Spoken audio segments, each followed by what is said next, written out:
ایک وہ شخص ہے جس کے دامن کے اندر، جس کی جولی کے اندر ہیرے جواہرات ہیں لیکن قلیل مقدار میں ہیں، اور سامنے وہ شخص کھڑا ہے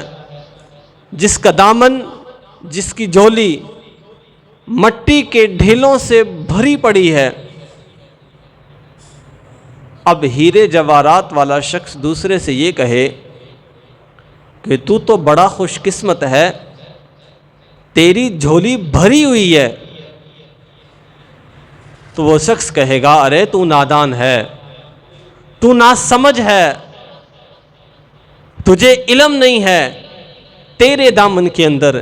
تیری جھولی کے اندر جو ہیرے جواہرات ہیں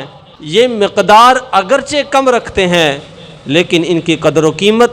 میرے ان مٹی کے ڈھیلوں سے کئی زیادہ ہے۔ تو ایسے ہی آج ہماری جھولی کے اندر، ہمارے دامن میں حضور صلی اللہ علیہ وسلم کی سیرت موجود ہے، لیکن دکھ اس بات کا ہے کہ ہم نے حضور صلی اللہ علیہ وسلم کی سیرت کو پس پشت ڈال دیا،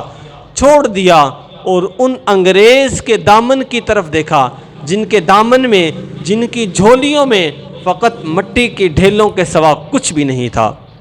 ہم نے ان کی جھولی کو زیادہ اہمیت دینی شروع کر لی۔